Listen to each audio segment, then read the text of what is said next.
Ya. Selamat malam Bapak Ibu yang dikasihi oleh Tuhan, anak-anak muda, anak-anak yang diberkati oleh Tuhan. Malam ini kembali kita mengadakan ibadah live streaming pemuritan. Kita akan terus diperlengkapi oleh kebenaran firman Tuhan.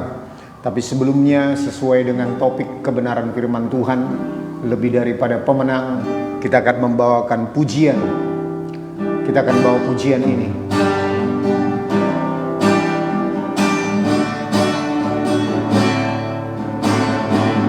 Lebih dari pemenang dalam segala perkara, iblis telah dikalahkan oleh kuasa darahnya. Jika Allah di pihak kita, siapa dapat melawan? Kita lebih dari pemenang, lebih dari pemenang dalam segala perkara. Iblis telah dikalah oleh kebenaran firman-Nya. Jika Allah di pihak kita, siapa dapat melawan? Kita lebih dari pemenang. Haleluya. Dan Yesus Raja segala raja. Haleluya. Bangkitlah gerejanya. Kita lebih dari pemenang.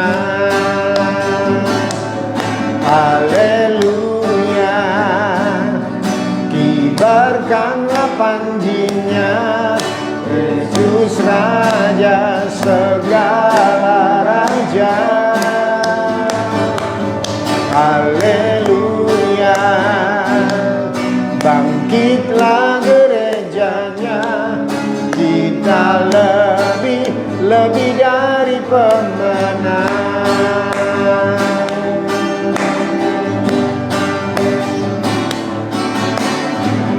Lebih dari pemenang dalam segala perkara. Iblis telah dikalahkan oleh kuasa darahnya. Jika Allah di pihak kita, siapa dapat melawan? Kita lebih dari pemenang. Kita lebih pemenang dalam segala perkara. Iblis telah dikalahkan oleh kebenaran firman-Nya. Jika Allah di pihak kita, siapa dapat melawan? Kita lebih dari pemenang. Haleluya. Kibarkanlah panjinya, Yesus Raja segala raja. Haleluya. Bangkitlah gerejanya. Kita lebih dari pemenang. Haleluya.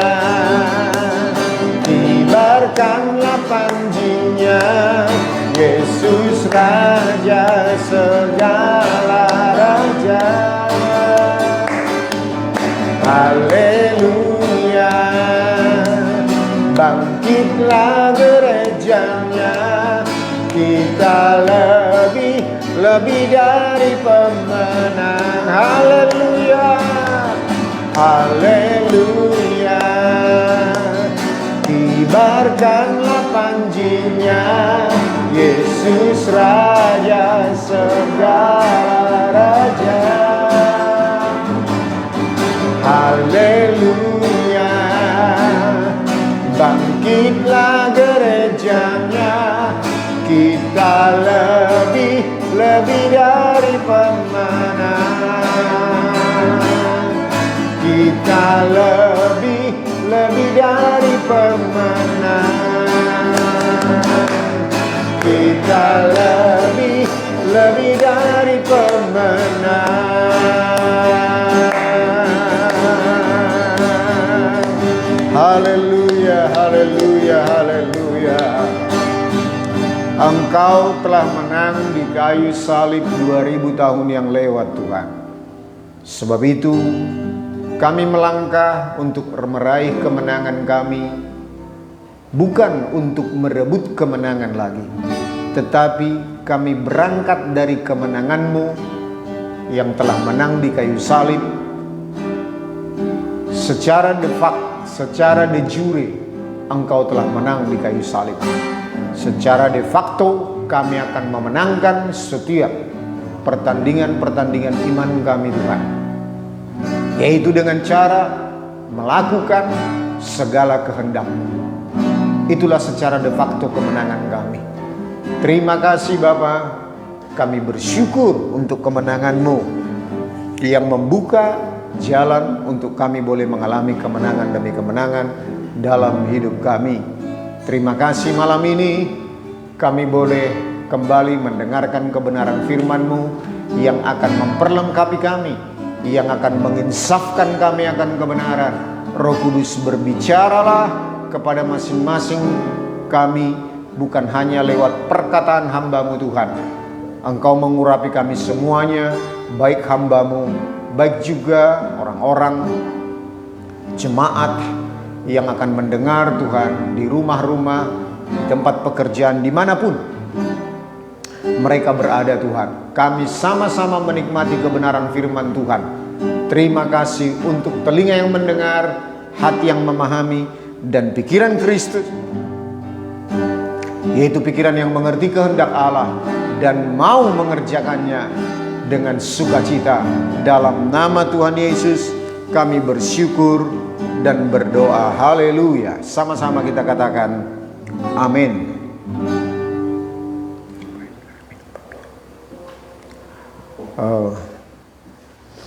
Bapak Ibu yang dikasihi oleh Tuhan, malam ini kita akan mengambil topik, yaitu lebih daripada pemenang.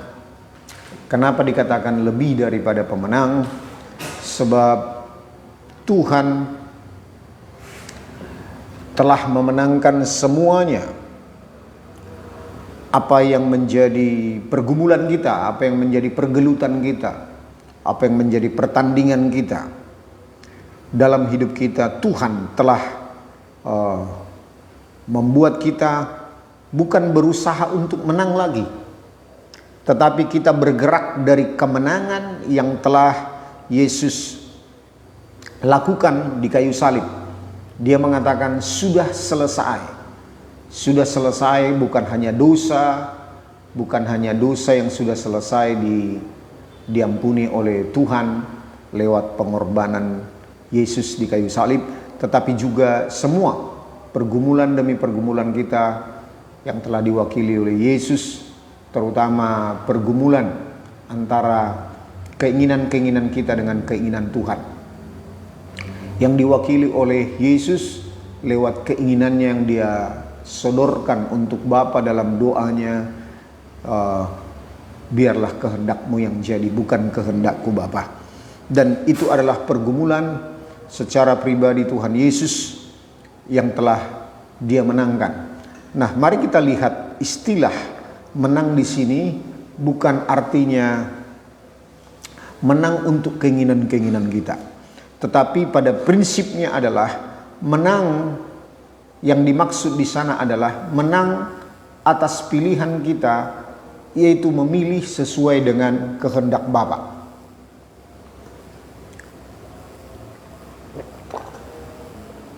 Sekali lagi, kemenangan yang dijadikan standar yaitu adalah menang menurut kehendak Tuhan, bukan menang menurut kehendak kita. Sebab seringkali berbenturan di lapangan, yaitu dalam kehidupan kita sehari-hari, kita merasa tidak menang. kita merasa kalah ketika misalkan Tuhan suruh kita mengampuni orang lain yang padahal seharusnya orang tersebut yang bersalah, yang minta maaf harusnya kepada kita. Tetapi Tuhan suruh kita minta maaf. Ada dasar kebenaran firman Tuhannya enggak? Ada. Roma 12 ayat 18 berkata, sedapat-dapatnya jika hal itu bergantung kepadamu, berdamailah bagi setiap orang, ampunilah mereka. Bahkan dikatakan mengampuni musuh kita. Nah, kalau kita mengampuni musuh kita, bahkan kita minta ampun kepada orang yang bersalah kepada kita, itu seolah-olah kita kalah. Padahal kalau itu yang Tuhan suruh, itu artinya menang. Jadi sekali lagi, kemenangan yang dimaksud oleh Tuhan adalah kemenangan yang memilih sesuai dengan kehendaknya. Nah, kemenangan-kemenangan ini akan sangat menentukan perjalanan hidup kita dalam pengenalan akan Tuhan. Nah, di hari Minggu yang lampau kita berbicara tentang menyadari, yaitu menjadi pondasi-pondasi dalam kehidupan kita. Menyadari bahwa kita adalah anak-anak Allah, menyadari bahwa Tuhan mengasihi kita sempurna, menyadari bahwa Tuhan ada di dalam hidup kita, dan menyadari bahwa Tuhan menyatakan pribadinya dalam hidup kita ketika kita melakukan kebenaran firman Tuhan karena dasar mengasihi Dia. Itu sampai kepada kekekalan Allah bersemayam di tengah-tengah kita. Nah, ini sebetulnya topik kemenangan ini adalah sebagai lanjutan daripada dengan menyadari.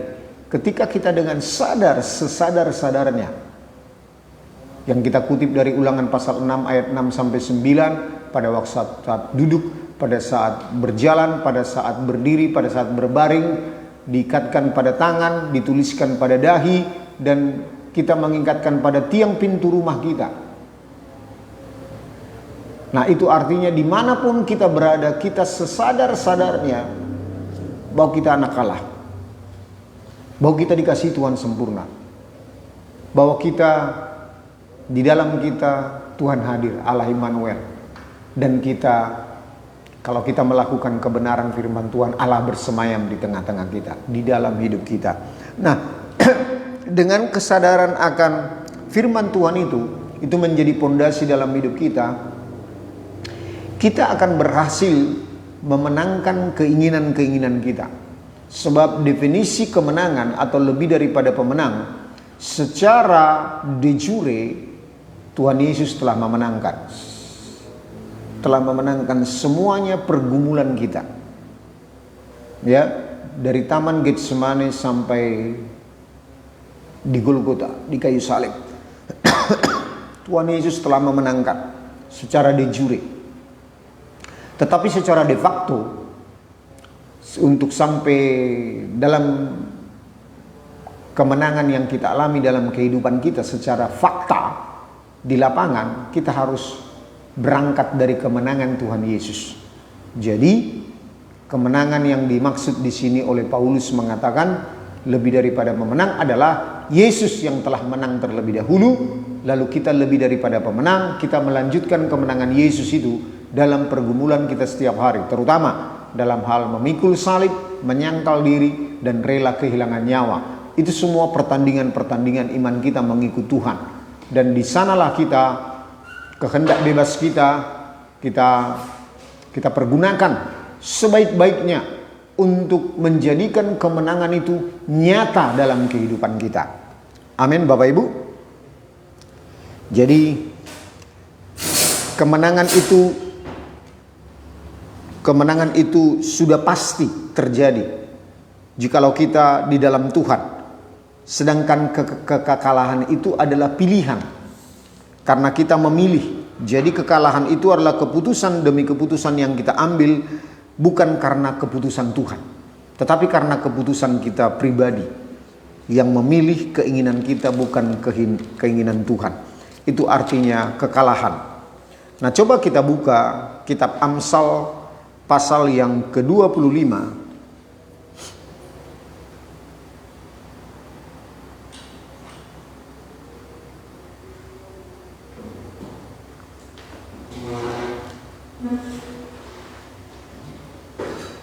Amsal pasal yang ke-25 ayat yang ke-28.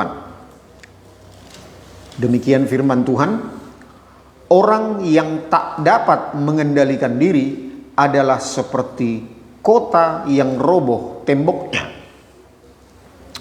Orang yang tak dapat mengendalikan diri adalah seperti kota yang roboh temboknya.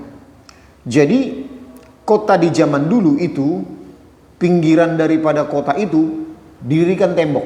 Bukan seperti sekarang ya, paling perumahan demi perumahan yang ada temboknya.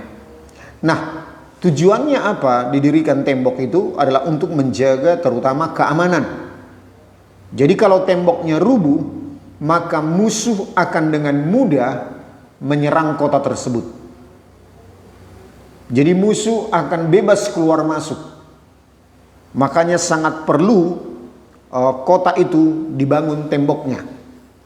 Jadi demikian gambaran daripada kalau kita tidak dapat mengendalikan diri, atau bahasa lainnya kalau kita tidak dapat menguasai diri, maka kita seperti kota yang roboh temboknya, akan mudah dimasuki oleh musuh. Musuh kita adalah penipuan-penipuan, tuduhan dan dakwaan si jahat. Dan sebetulnya kemenangan itu telah diraih oleh Tuhan Yesus di kayu salib, tetapi kita bisa menggagalkannya ketika kita tidak bisa mengendalikan atau menguasai diri. Maka kita seperti kota yang roboh temboknya. Tembok kita adalah kebenaran firman Tuhan. Waktu kita berdiri, waktu kita hidup dalam pondasi kebenaran firman Tuhan, maka itu adalah menjadi tembok yang melindungi kita dari musuh-musuh kita. Jika ada pikiran-pikiran si jahat, pikiran-pikiran yang tidak sesuai dengan kebenaran firman Tuhan yang akan masuk menyerang, kita akan lawan dia dengan kebenaran firman Tuhan. Nah, kita akan baca lagi Amsal pasal 16. Amsal pasal yang ke-16 ayat yang ke-32. Ini adalah lawan dari Amsal pasal 25 ayat 28 tadi. Amsal pasal 16 ayat 32. Demikian firman Tuhan. Orang yang sabar melebihi seorang pahlawan. Orang yang menguasai dirinya melebihi orang yang merebut kota. Jadi sama seperti tadi. Kalau kita tidak bisa menguasai atau mengendalikan diri, maka kita seperti kota yang roboh temboknya.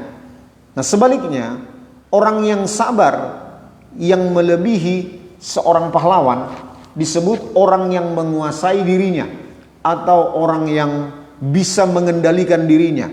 Dikatakan orang ini adalah orang yang bisa merebut kota. Jadi demikian halnya dalam kehidupan kita. Jikalau kita bisa mengendalikan diri kita, apa saja nanti yang bisa kita kendalikan dalam hidup kita, kita akan lihat kebenarannya nanti. Nah, apa saja yang bisa kita kendalikan dalam kehidupan kita bisa menguasai hidup kita. Firman Tuhan mengatakan kita bisa merebut kota. Merebut kota artinya merebut semua janji-janji firman Tuhan. Itu dia. Nah, penyebab utama kita mengalami kegagalan demi kegagalan, kekalahan demi kekalahan dalam hidup ini adalah karena kita tidak bisa menguasai atau mengendalikan diri kita sendiri. Sekali lagi, ini statementnya ya. Penyebab utama kita mengalami kegagalan demi kegagalan atau kekalahan demi kekalahan dalam hidup ini adalah karena kita tidak bisa menguasai atau mengendalikan diri kita sendiri. Ya, itu kata kuncinya, itu kalimat kuncinya. Nah, ada banyak orang yang suka mengendalikan orang lain, tetapi dia tidak memperhatikan apakah dia suka mengendalikan diri sendiri atau menguasai diri sendiri. Ada banyak contoh dalam hidup berumah tangga, seorang suami ingin menguasai istri, ingin menguasai anak-anak. Apalagi kutuk terhadap Hawa, engkau akan berahi terhadap suamimu. Kata berahi di sana artinya menguasai suamimu, mengendalikan suamimu. Ini kutuk kepada Hawa. Jadi artinya ada banyak istri-istri yang suka mengendalikan suaminya. Bahkan dia bangga kalau bisa mengendalikan suaminya. Makanya ada telenovela di televisi, suami-suami tunduk di bawah ketiak istri. Itu artinya istri-istri yang suka mengendalikan suami. Jadi bukan hanya orang tidak percaya, tetapi orang percaya pun ada banyak juga orang Kristen yang tidak berusaha mengendalikan atau menguasai diri sendiri, tetapi ingin menguasai orang banyak, orang lain. Ingin orang-orang di sekitarnya semuanya menyenangkan hatinya. Padahal Tuhan melakukan proses demi proses dalam kehidupan kita. Bahkan dengan sengaja dia mempertemukan dengan orang-orang yang tidak kita sukai, supaya kita diproses dalam kesabaran, kita diproses dalam mengendalikan diri, mengendalikan emosi kita, mengendalikan perasaan kita, mengendalikan seluruh kehidupan kita, perkataan kita, supaya kita boleh menguasai atau mengendalikan hidup kita sendiri. Jadi karena musuh terbesar kita dalam hidup ini adalah diri sendiri, keegoisan. Nah, karena kita telah ditebus oleh darah Yesus dari keinginan kita untuk sebelumnya melayani dosa, melayani iblis, sehingga kita menjadi hamba iblis, menjadi hamba dosa sebelum kita ditebus oleh darahnya, sebelum kita percaya kepada Yesus sebagai Tuhan dan Juru Selamat kita. Tetapi setelah kita percaya kepada Tuhan Yesus, kita lebih suka melayani diri sendiri. Musuh terutama daripada hidup kita setelah lahir baru adalah bukan iblis, tetapi diri sendiri. Keegoisan kita, keinginan-keinginan kita. Itu yang terutama. Nah, contoh di Alkitab adalah seperti Simson yang bisa mengalahkan pasukan daripada orang Filistin. Dia gagah perkasa, dia suka mengendalikan atau melawan, menguasai musuh di luar hidupnya. Tetapi ketika ada godaan daripada perempuan, yaitu Delilah, untuk datang menggoda dia tidak bisa mengendalikan hidupnya dari dalam. Nah, jadi begitulah kita prosesnya mengalami kekalahan demi kekalahan. Nah, tetapi kalau kita mengambil keputusan untuk menjadi pemenang, bahkan lebih daripada pemenang, kita akan mengambil keputusan demi keputusan yang menyenangkan hati Bapa. Nah, sebab itu apa saja yang perlu kita kuasai, kita akan melihat sisi-sisi kehidupan kita yang perlu kita kuasai atau kita kendalikan. Yang pertama adalah perkataan kita. Perkataan kita. Kita baca Amsal pasal 18 ayat yang ke-21. Amsal pasal 18 ayat yang ke-21. Hidup dan mati dikuasai lidah. Siapa suka menggemakannya akan memakan buahnya. Bahkan orang dunia juga membuat statement, mulutmu adalah harimaumu. Sebab itu jangan gampang mengeluarkan kata-kata apalagi kata-kata yang negatif. Menurut psikologi dunia, kalau menurut istilah rohani, jangan gampang mengeluarkan kata-kata kutuk. Ya, sial, pembohong. Kata-kata yang bersungut-sungut, kata-kata yang berbau kutuk, itu jangan gampang kita keluarkan dari mulut kita. Sebab dikatakan hidup dan mati dikuasai lidah. Perkataan kita itu berkuasa. Siapa yang suka menggemakannya akan memakan buahnya. Nah, survei membuktikan orang yang bercerai, keluarga yang bercerai, survei membuktikan 95% mereka pernah mengucapkan kata-kata cerai dalam mereka berumah tangga. Itu survei membuktikan. Itu survei ya, bukan kebenaran. Tetapi ini jelas menjadi buah yang dimakan oleh orang-orang yang menggemakannya, yang memperkatakannya. Jadi kalau saya melakukan bimbingan konseling pranikah, saya selalu ingatkan kepada kedua calon mempelai supaya mereka jangan sampai mengeluarkan kata-kata cerai dalam kehidupan mereka. Ya, jangan sampai. Kalaupun seseorang emosi, suami atau istri terlanjur mengucapkan kata cerai, cepat-cepat minta ampun.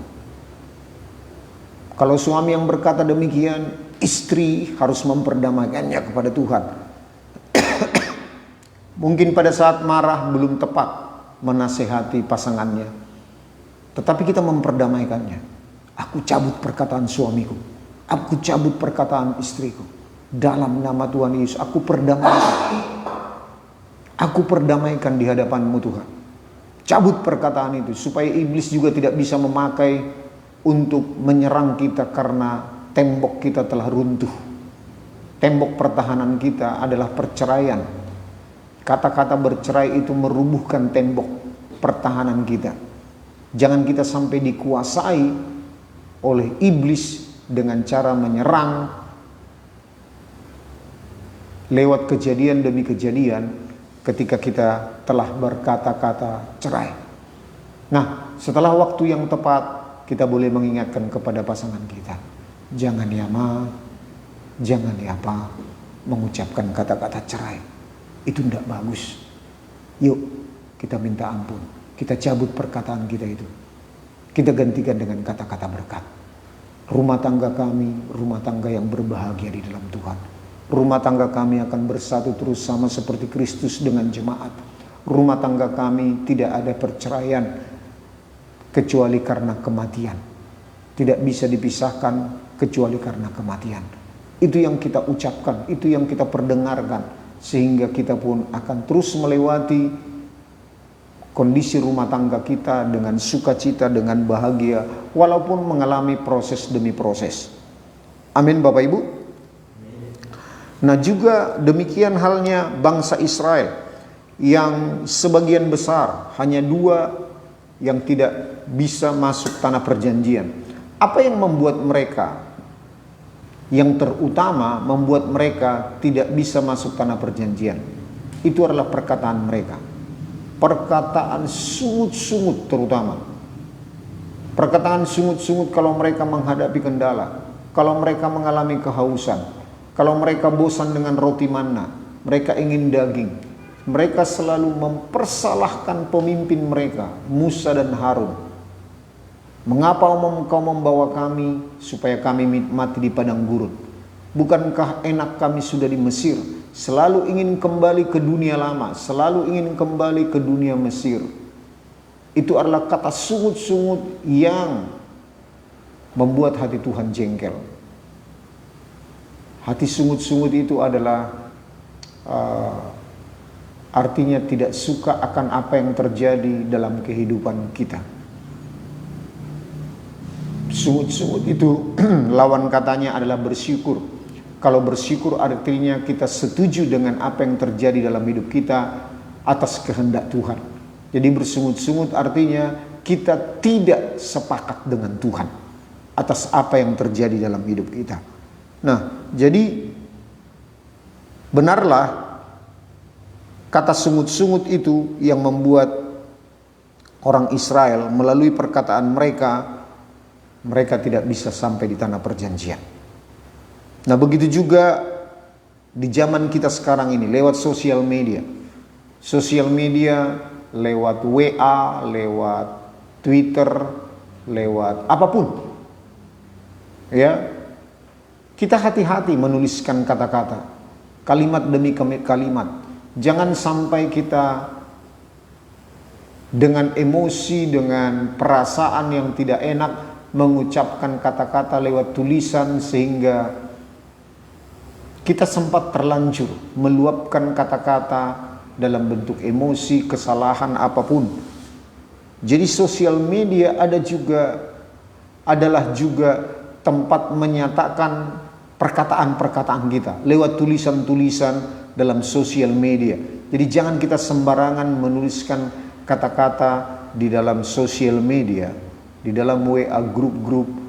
Kita mari mengeluarkan kata-kata tulisan-tulisan yang memberkati. Ada banyak kebenaran firman Tuhan yang memberkati. Nah, jadi mari kita lihat yang kedua.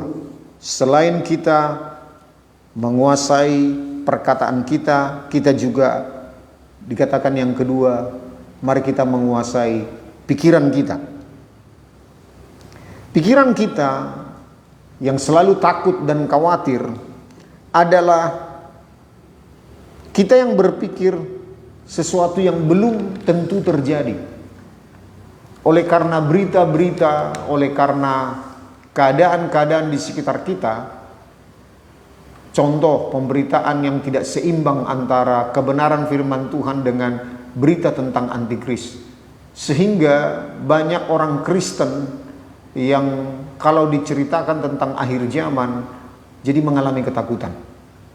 Padahal berita akhir zaman itu adalah berita sukacita bagi gereja Tuhan, di mana mempelai pria yaitu Tuhan Yesus datang menjemput gerejanya.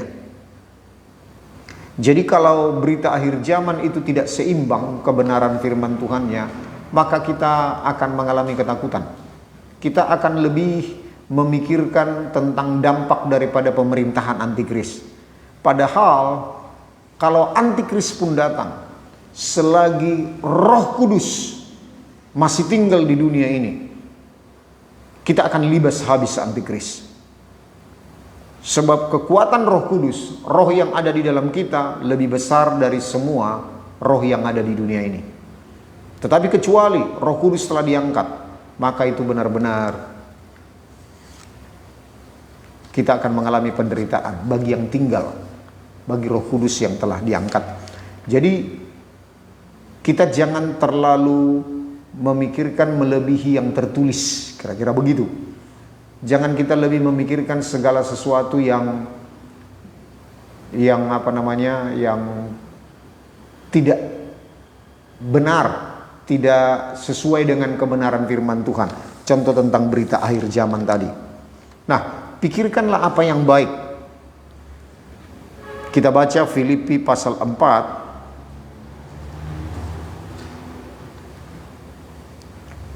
Filipi pasal 4 ayat yang ke-8. Jadi akhirnya saudara-saudara, semua yang benar, semua yang mulia, semua yang adil, semua yang suci, semua yang manis, semua yang sedap didengar, semua yang disebut kebajikan dan patut dipuji, pikirkanlah semuanya itu.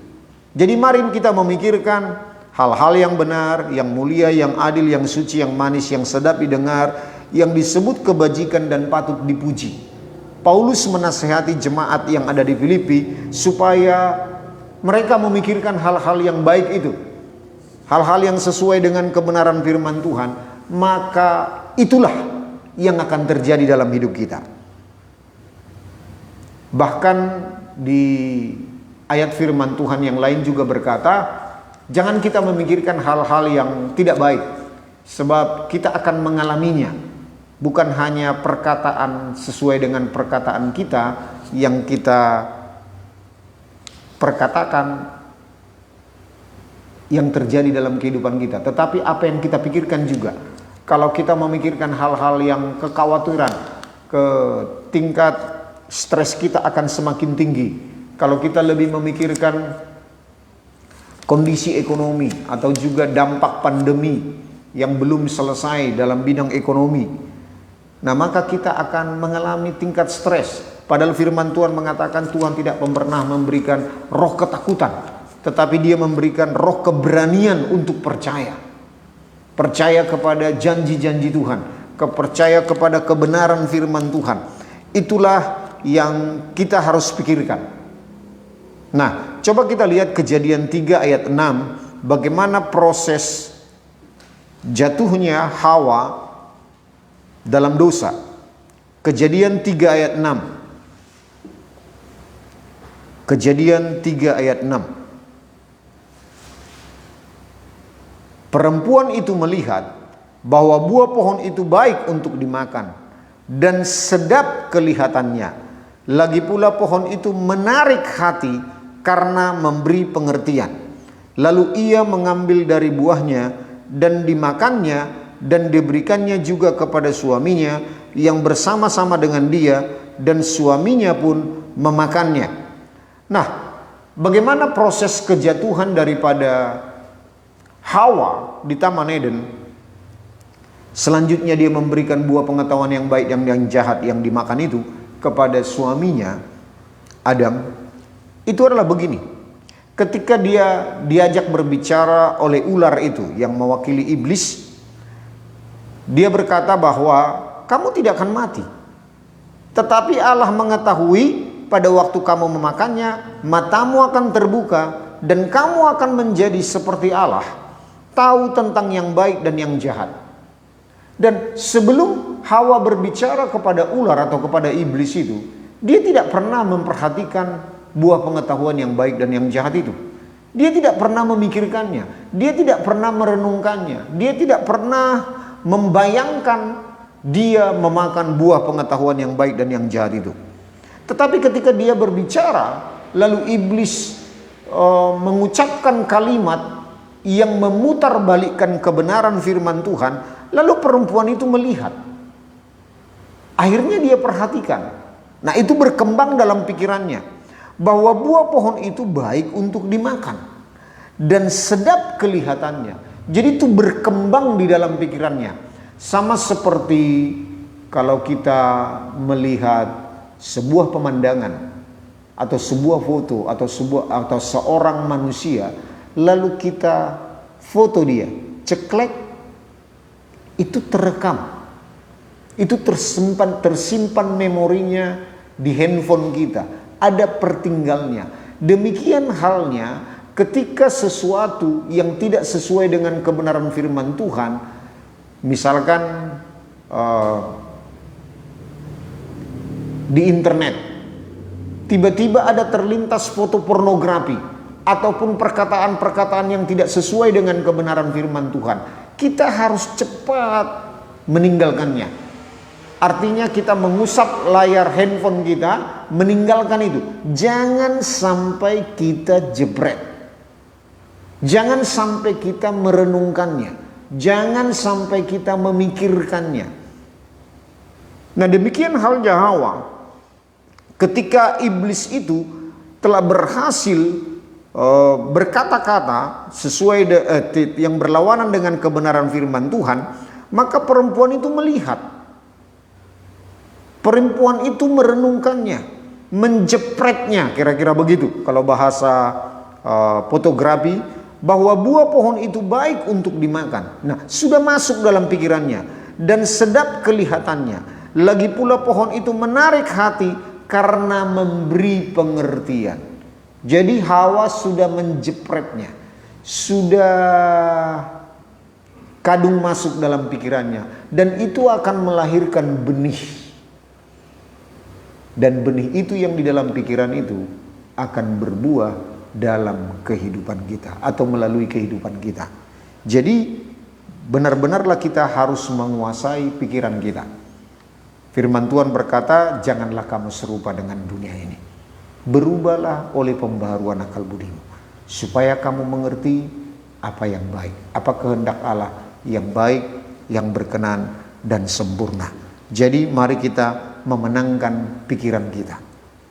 Nah, lihat Bapak Ibu, waktu Petrus juga dia dipuji oleh Tuhan Yesus.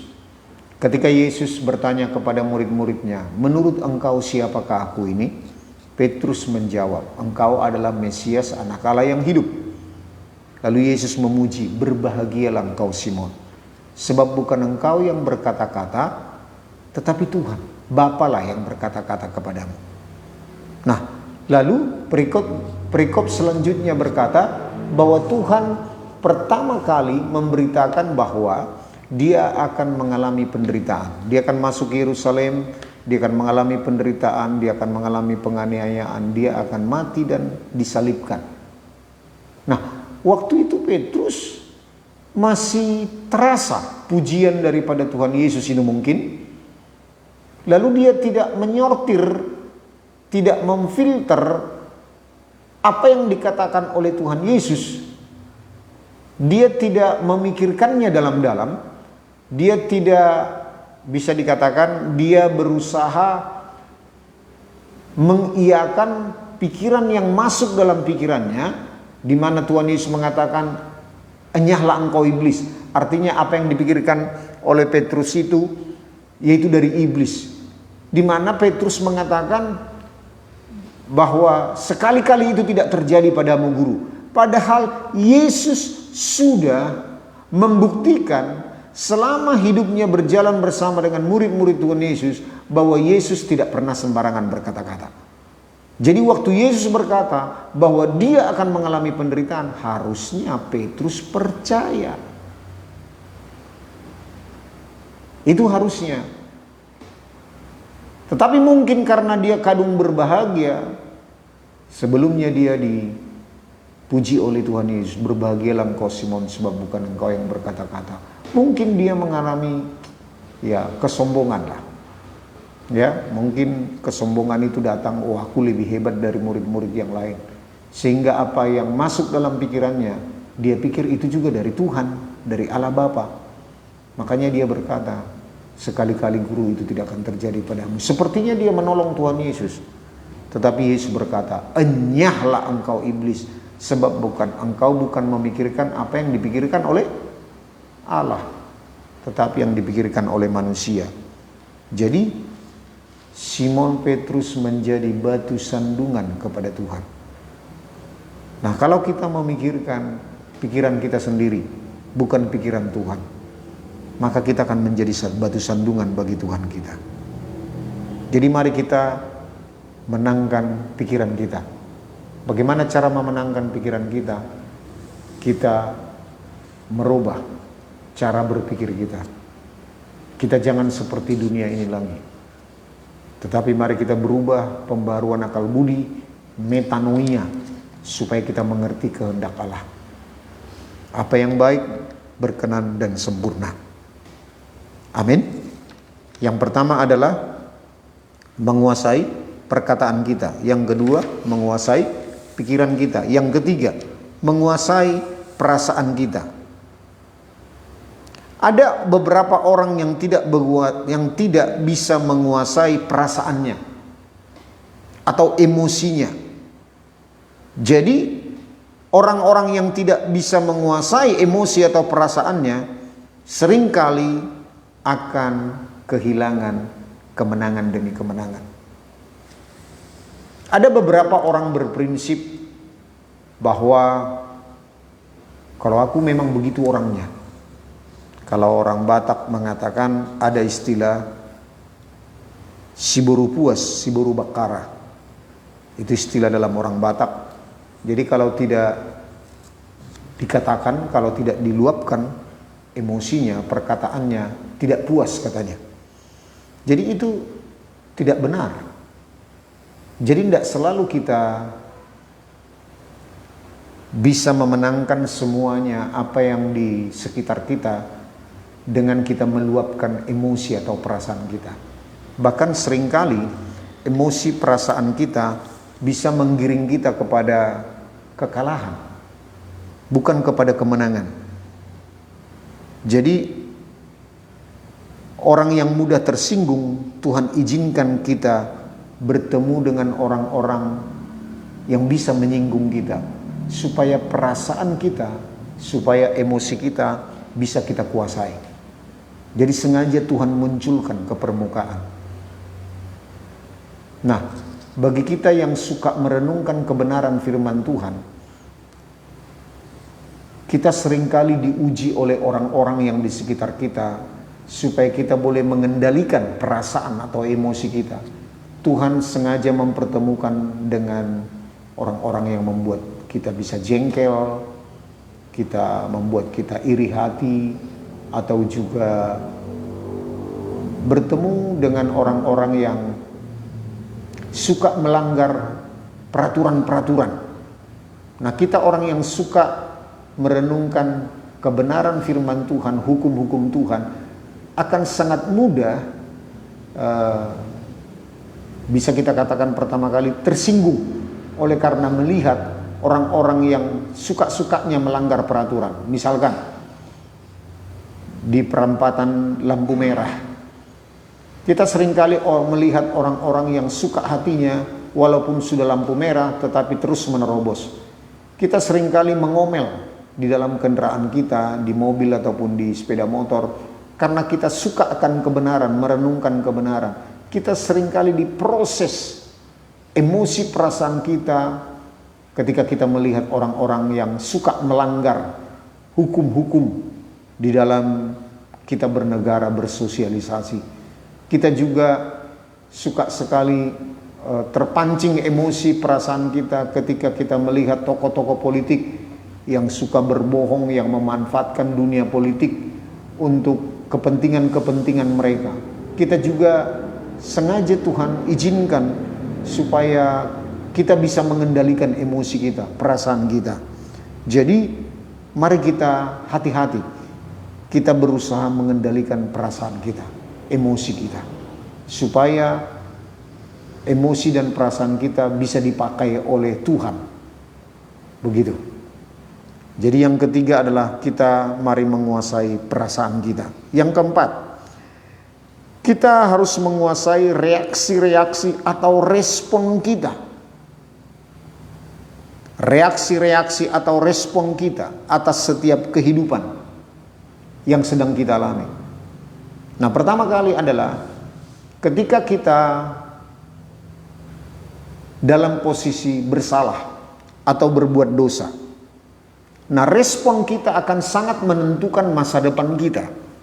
Respon kita sekalipun dalam keadaan bersalah, sekalipun kita sedang melakukan dosa, kalau respon kita benar, apa respon kita? Bertobat.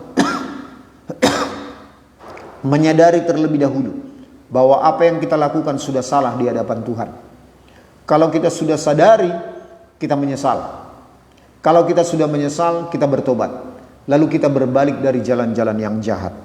Nah, kalau respon kita benar, walaupun kita salah, kita berbuat dosa, itu menjadi benar. Kita dibenarkan oleh kebenaran firman Tuhan. Karena kita menyesal, bertobat, dan berbalik dari jalan-jalan yang jahat. Nah, begitu. Contoh di Alkitab yang paling sangat nyata adalah Daud. Coba kita buka Kisah Rasul 13 ayat yang ke-22. Kisah Rasul 13 ayat 22.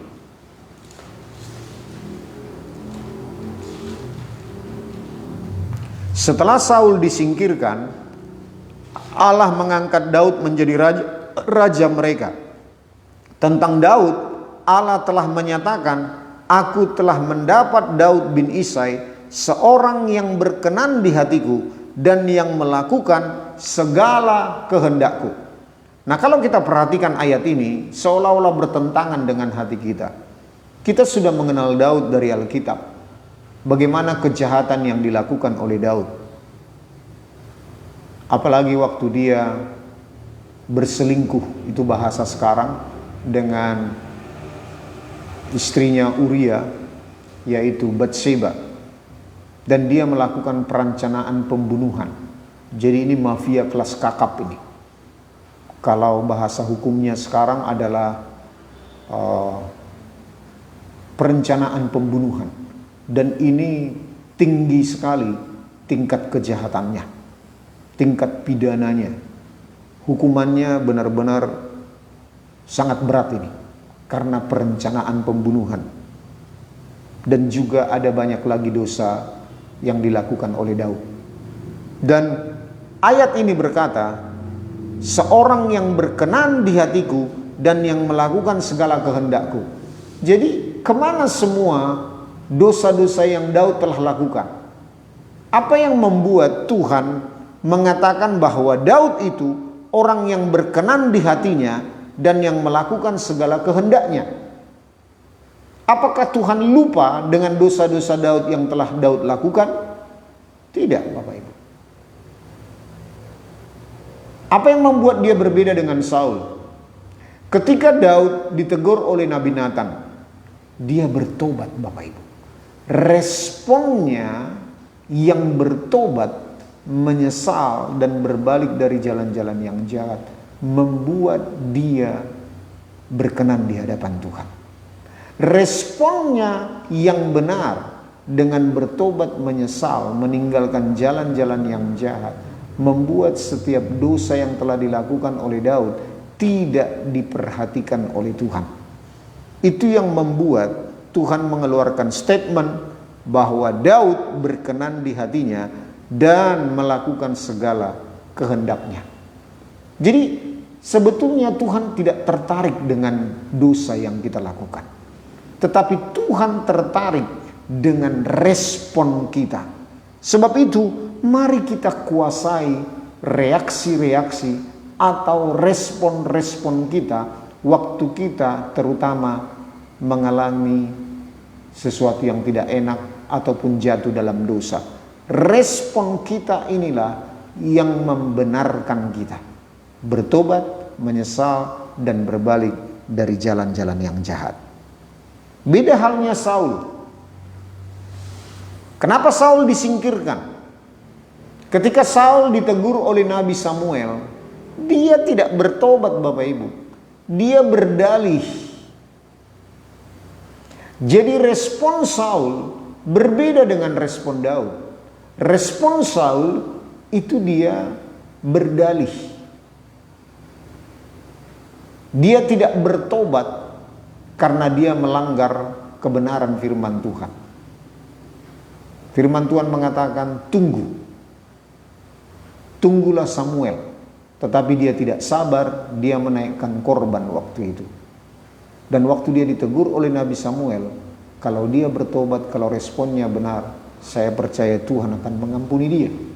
Tetapi ketika itu dia berespon yang salah.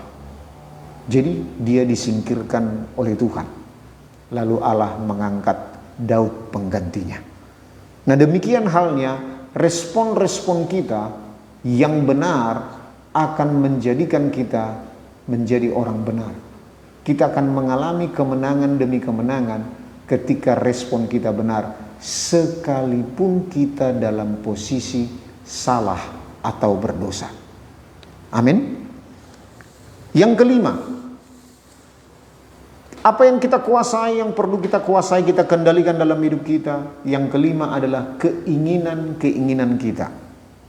Orang dunia berkata, orang yang paling berbahagia adalah orang yang bisa mencapai segala keinginan-keinginannya.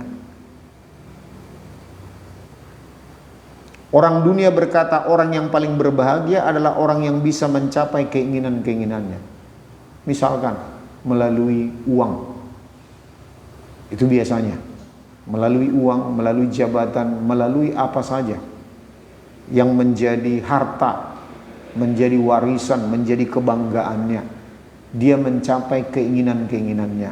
Nah, ini berbahaya, Bapak Ibu. Ini sangat berbahaya. Kalau kita sebagai orang berada, jangan kita sampai memenuhi segala keinginan-keinginan dari anak-anak kita. Ini sangat berbahaya. Kalau semua keinginan-keinginan dari anak-anak kita biasakan, kita berikan sebagai orang tua. Mungkin dasar pemikiran kita adalah, oh, karena saya dulu tidak bisa dipenuhi oleh orang tua saya, karena orang tua saya miskin, sehingga biarlah anak-anak saya menikmati hidup mereka sekarang ini dengan memenuhi keinginan-keinginan mereka. Nah, lihat Bapak Ibu, anak-anak yang terbiasa dipenuhi hampir semua atau semua keinginan-keinginannya oleh orang tuanya, ini sangat berbahaya dalam kehidupan anaknya. Ketika dia besar, apalagi ketika dia berkeluarga, dia selalu memaksakan keinginan-keinginannya harus dipenuhi. Nah, karena dia merasa bahwa kebahagiaannya adalah kalau segala keinginannya terpenuhi. Nah, kalau keinginannya tidak terpenuhi, sebelum berkeluarga pun, kalau dia sudah besar, dan belum tentu kan semuanya keinginan-keinginan daripada anak-anak kita sesuai dengan keinginan Tuhan. Nah, kalau kita pun demikian halnya orang tua, kita sebagai orang tua selalu ingin melampiaskan keinginan-keinginan kita dalam kehidupan kita tanpa bertanya kepada Tuhan. Wow, ini sangat berbahaya. Apalagi kalau diteruskan kepada anak-anak, ini sangat berbahaya. Bukan hanya dalam keluarga, dalam pekerjaan juga. Dalam pekerjaan kalau kita memaksakan keinginan-keinginan kita, apalagi tidak sesuai dengan aturan hukum, apalagi tidak sesuai dengan kebenaran firman Tuhan, ini sangat berbahaya. Nah, lihat pertanyaannya, apakah Yesus berbahagia ketika dia ada di muka bumi ini? Coba dijawab Bapak Ibu. Apakah Yesus berbahagia? Tentu Yesus berbahagia. Pasti dong. Karena kalau tidak berbahagia, mana mungkin kita ikuti. Nah, jadi kalau Yesus berbahagia, bagaimana dong kondisinya waktu dia di Taman Getsemani? Dia menyerahkan keinginannya kepada keinginan Bapa. Keinginannya waktu itu apa? Kalaulah bisa, cawan ini lalu daripadaku. Tetapi dia serahkan keinginannya. Jadi kebahagiaan dia adalah kalau keinginan Bapa digenapi dalam hidupnya. Makanya dia serahkan keinginannya. Bukan kehendakku Bapa, tetapi kehendakmu lah yang jadi. Ketika dia dihina di kayu salib, dia tidak membalasnya. Walaupun dia punya hak untuk menjawab sesuai dengan kebenaran firman Tuhan, tetapi dia berkata, ampunilah mereka Bapa, sebab mereka tidak mengerti apa yang mereka lakukan, apa yang mereka ucapkan, apa yang mereka kerjakan. Yesus berbahagia dengan keputusannya. Yesus berbahagia karena keinginannya diserahkan kepada keinginan Bapa. Jadi belum tentu yang kita inginkan itu sesuai dengan keinginan atau kehendak Bapa. Jadi mari kita biasakan kita selalu bertanya kepada Tuhan. Tuhan, apakah kehendak-Mu ini? Kalau kita ingin sesuatu, kita beli. Atau kita ingini, mungkin kita butuhkan. Misalkan kendaraan atau rumah. Kita boleh bertanya kepada Tuhan, apakah sudah kehendak-Mu saat ini Tuhan kami memilikinya? Begitu. Saya pernah saksikan bahwa ketika anak kami Sharon dan Abigail sudah lahir, lalu kami belum punya televisi. Jadi kami serahkan kepada Tuhan, Tuhan apakah Engkau ingin kami memiliki televisi? Nah, ketika itu kami diberi tanda sama Tuhan, ketika anak-anak kami ini suka nonton kepada tetangga. Dan itulah sinyal yang kami dapat dari Tuhan, bahwa inilah saatnya kami membeli televisi. Jadi, kita menyerahkan seluruh keinginan-keinginan kita kepada Tuhan. Biarlah keinginan itu bukan keinginan, tetapi kebutuhan. Tentu kita percaya, kalau kita melayani di dalam kerajaan Allah, kita pasti menikmati fasilitas kerajaan Allah. Sebab Tuhan berkata, carilah dahulu kerajaan Allah dan kebenarannya, maka semuanya akan ditambahkan. Akan ditambahkan itu artinya fasilitas kerajaan Allah. Makanan, pakaian, dan minuman, itu pasti ditambahkan oleh Tuhan. Amin, Bapak Ibu. Yang terakhir, apa yang perlu kita kuasai, dan ini akan meluas, waktu, kesempatan, iman, harta, talenta, semuanya kita harus kuasai. Jangan sampai kita menyesal memiliki waktu-waktu yang hilang. Jangan kita sampai menyesal ketika kesempatan demi kesempatan, dari kairos demi kairos, iman, talenta itu kita sia-siakan. Jangan sampai kita menyesal ketika kita tidak mengendalikan atau menguasai itu semuanya. Jadi mari kita lihat Bapak Ibu, kita akan menjadi pemenang kalau kita berhasil mengendalikan keinginan kita.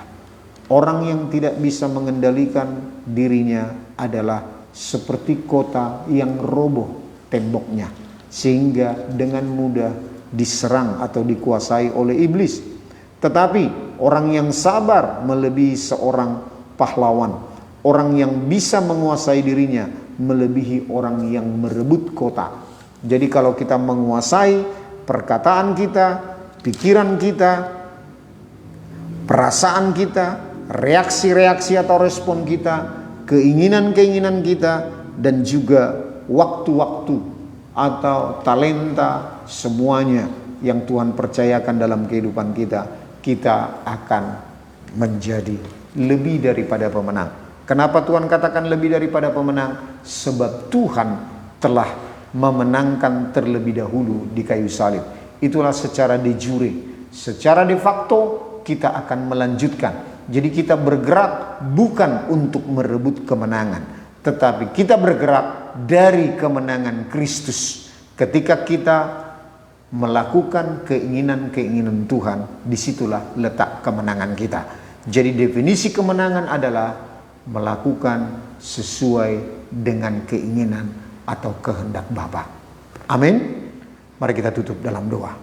Bapa, terima kasih, kami bersyukur malam ini kami boleh belajar Tuhan, bagaimana kami boleh menggenapi kami lebih daripada pemenang. Supaya kami boleh belajar menguasai diri kami, menguasai hati dan pikiran kami, menguasai hati dan pikiran kami, kehidupan kami, yaitu perkataan kami, pikiran, perasaan, dan juga kehendak-kehendak, keinginan-keinginan kami. Itu berarti kami boleh berhasil mengendalikan hidup kami. Nah, kalau kami bisa mengendalikan hidup kami, kami seperti seorang pahlawan yang berhasil merebut kota. Terima kasih Tuhan. Ajari kami Roh Kudus untuk boleh mempraktekkan supaya secara de facto, bukan hanya secara de jure, Yesus telah menang di kayu salib, tetapi secara de facto, secara hidup sehari-hari, kami boleh mengalami kemenangan demi kemenangan. Terima kasih Tuhan. Dengan cara demikian, kami boleh memenangkan kodrat ilahi dalam kehidupan kami, dan kami boleh mengalahkan atau mematikan kodrat dosa dalam kehidupan kami. Terima kasih Bapa, kami bersyukur dalam nama Tuhan Yesus kami berdoa. Haleluya. Amin. Selamat malam Bapak Ibu.